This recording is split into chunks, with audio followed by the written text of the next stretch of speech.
হযরতে ইব্রাহিম বিন আদহাম রাদিয়াল্লাহু তাআলা আনহুর উরুস মুবারক, যিনি গৌসে পাক রাদিয়াল্লাহু তাআলা আনহুর আগের যুগের ছিলেন।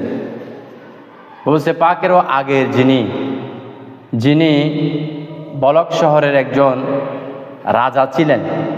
বলক শহরের একজন রাজা ছিলেন। ইনি একদিন রাতের বেলায় যখন ইনার রাজপ্রাসাদের মধ্যে আরাম করতে গিয়েছেন, মধ্যরাতে তান ওই রাজপ্রাসাদের ছাদের উপর একজন মানুষের হাঁটার আওয়াজ শুনতে পেলেন।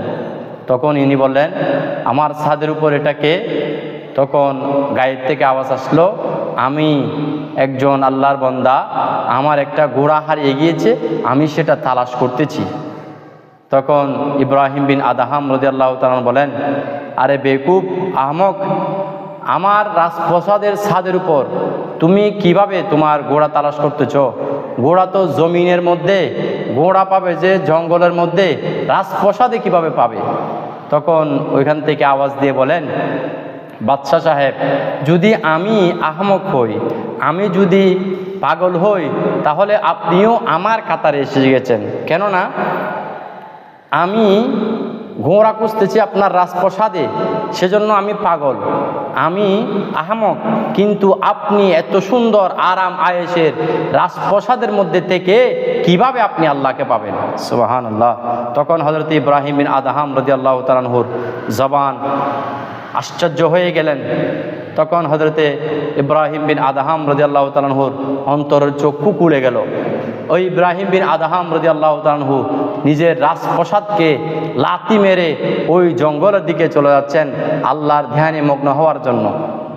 যখন ইনি ঘর থেকে বের হলেন, ঘর থেকে বের হয়ে যখন জঙ্গলের দিকে যাচ্ছিলেন, জঙ্গল থেকে একটা আওয়াজ আসতেছে, আলহামদুলিল্লাহি আলা নিআমিহিল আযীম ওয়া আতায়াহুল জাসিম। এই আওয়াজ শুনতে পাচ্ছেন। যখন সামনের দিকে গেলেন, সামনের দিকে যাওয়ার পর হযরতে ইব্রাহিম বিন আদহাম রাদিয়াল্লাহু তাআলা দেখলেন যে সামনে যাওয়ার পর দেখতেছেন ওই যে বান্দার মুখ থেকে আওয়াজ শুনলেন, দেখলেন ওনার দুইটা হাত নাই। সুবহানাল্লাহ। আরেকটু যখন সামনের দিকে গেলেন, দেখলেন ইনার দুইটা পা নাই। আরেকটু যখন সামনের দিকে দেখলেন ওনার দুইটা চক্ষু নাই। সুবহানাল্লাহ। ইব্রাহিম বিন আদহাম রাদিয়াল্লাহু তাআলা আনহু আশ্চর্য হয়ে গেলেন। আশ্চর্য হয়ে তখন ইনাকে বললেন, হে আল্লাহর বান্দা, তুমি তো বলেছো আলহামদুলিল্লাহি আলা নিআমিহিল আযীম, ওই সত্তার প্রশংসা করতেছো তুমি যে তোমাকে বড় নিয়ামত দান করেছেন। আমি তো এসে দেখতেছি তোমার দুইটা পা নাই, দুইটা হাত নাই, দুইটা চক্ষু নাই। ওই বান্দা বলেন, আমি আরও বলেছিলাম যে ওয়া আতায়াহুল জাসিম, আমার আল্লাহ আমাকে সুস্থতার মাধ্যমে আল্লাহ আমাকে বাঁচিয়ে রেখেছেন।